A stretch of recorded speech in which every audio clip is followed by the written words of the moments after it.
Break के बाद एक बार फिर से आप सभी का स्वागत है। बात करेंगे मध्य प्रदेश की। मध्य प्रदेश के धार में स्थित ऐतिहासिक भोजशाला एक बार फिर से राष्ट्रीय बहस के केंद्र में है। सदियों पुराने इस स्थल को हिंदू पक्ष मां सरस्वती का प्राचीन मंदिर और विद्या की महान पीठ मानता है, जबकि मुस्लिम पक्ष इसे कमाल मौला मस्जिद के रूप में देखता रहा है। लेकिन यही वजह रही है कि भोजशाला लंबे समय से आस्था, इतिहास और कानूनी विवाद तीनों का बड़ा केंद्र बनी हुई है। अब भारतीय पुरातत्व सर्वेक्षण यानी एएसआई के नए आदेश ने इस विवाद को नई दिशा दे दी है। ताजा निर्देशों में परिसर के लिए सिर्फ भोजशाला नाम के इस्तेमाल पर जोर दिया गया है और मस्जिद शब्द हटाए जाने की खबर ने राजनीतिक और धार्मिक हलकों में हलचल भी बढ़ा दी है। वहीं इसे कई लोग स्थल की ऐतिहासिक पहचान को स्पष्ट करने की कोशिश मान रहे हैं, तो वहीं विरोधी पक्ष इसे एक तरफा बदलाव के रूप में देख रहा है।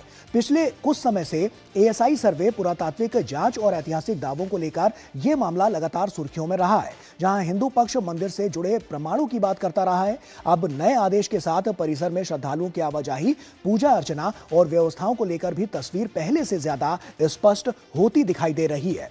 तो साफ तौर पर देखें तो काफी बड़ी पहल ये नजर आ रही है और उस पर जब ये नया अपडेट निकलकर सामने आया, नया निर्देश निकलकर सामने आया, तो अपने आप में बहुत बड़ी बानगी पेश करता हुआ नजर आया, क्योंकि अब सिर्फ भोजशाला नाम से ही से जाना जाएगा। भोजशाला को अब जो मूल पहचान है वो मिलती हुई नजर आई है। हाईकोर्ट के बाद एएसआई का ये नया आदेश सामने आया है और नाम से मस्जिद शब्द हटाया गया है।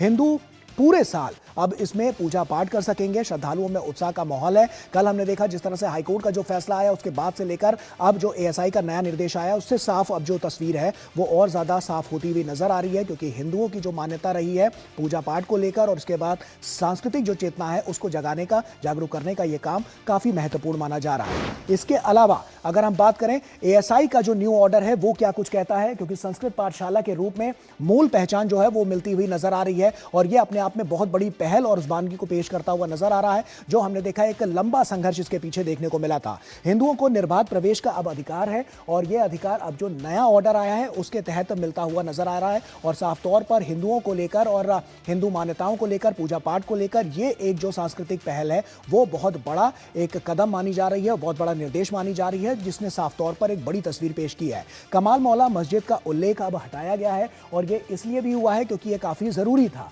अधिनियम 1958 के तहत इसको संरक्षित किया गया है। किस तरह से इसको संरक्षित करने की जो बात है वो निकलकर सामने आई और क्या कुछ इसमें महत्वपूर्ण हुआ, वो लगातार जो तथ्य हैं वो निकलकर सामने आ रहा है। मंदिर प्रवेश का जो समय है वो अब जल्द तय होता हुआ नजर आएगा और इसके लिए भी तमाम अलग अलग जो निर्देश हैं वो धीरे धीरे करके निर्धारित किए जाएंगे। शिक्षा, शोध, पूजा पर अब गाइडलाइंस जो है वो जल्द नजर आ सकती हैं। तो आप समझिए कि कितनी बड़ी पहल है। एक लंबा संघर्ष, बीते कितने वर्षों से इस संघर्ष को देखा गया और उसके बाद एक लंबी लड़ाई लड़ी गई और उसके बाद से लेकर जब यह फैसला आता है तो उसका चारों तरफ से स्वागत किया जा रहा है। श्रेयस हमारे सहयोगी हमारे साथ जुड़ रहे हैं। श्रेयस, क्या इस वक्त जो यहां पर जो तस्वीर है वो निकलती हुई नजर आ रही है, किस तरह से लोग उत्साहित नजर आ रहे हैं? क्योंकि अब एक तो हाईकोर्ट ने जो बात की और उसके बाद एएसआई का ये नया अपडेट बहुत बड़ा बदलाव पेश करता हुआ नजर आ रहा है। किस तरह के रिएक्शंस वहां पर नजर आ रहे हैं?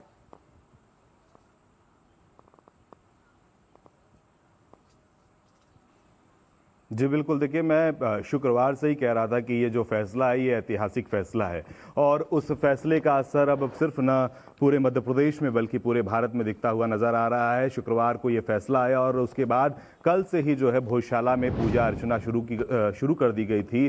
बात करें मध्य प्रदेश की तो न सिर्फ मध्य प्रदेश बल्कि मध्य प्रदेश से सटा हुआ राज्य है गुजरात, राजस्थान, महाराष्ट्र, यहाँ से भी जो लोग हैं वो श्रद्धालु हैं, वो पूजा अर्चना के लिए कल से लगातार सुबह से जो है भोजशाला में आ रहे हैं। उसके बाद अगर हम कोर्ट के आदेश की बात करें तो कोर्ट के आदेश के बाद एएसआई ने एक अपना आदेश जारी किया है, जिसमें एएसआई ने साफ तौर पर कहा है कि अब जो भोजशाला है वो प्रतिदिन यानी अब साल के 365 दिन हिंदुओं के लिए खुले रहेंगे। पहले जो नियम था उस नियम के अनुरूप जो है सिर्फ हफ्ते में यानी प्रति हफ्ते मंगलवार के दिन जो है हिंदुओं के लिए भोजशाला खुला रहता था, वहाँ पर पूजा पाठ के लिए, और मुस्लिमों के लिए यानी जो मुस्लिम समुदाय के लोग हैं उनके लिए जो है शुक्रवार को भोजशाला खुली रहती थी। लेकिन अब जो एएसआई है उसने ये साफ आदेश किया है कि पूरे साल यानी 365 दिन जो है अब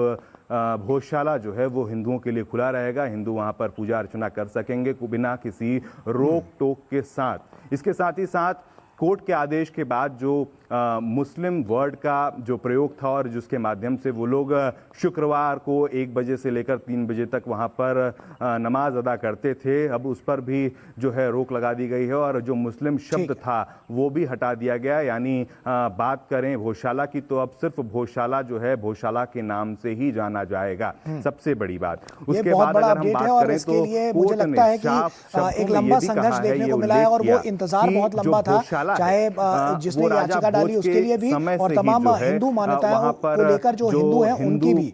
तो श्रेयस से तमाम साफ तौर पर देखें तो बहुत बड़ी ऐतिहासिक जीत तो इसे देखा ही जा रहा है, इसके अलावा आस्था का केंद्र भी रहा है। तो ऐसे में अब आने वाले समय में देखना होगा कि किस तरह से जो आस्था का केंद्र है वो लोग पूजा पाठ यहां पर करते हुए नजर आ सकते हैं। बहुत बहुत शुक्रिया आपका।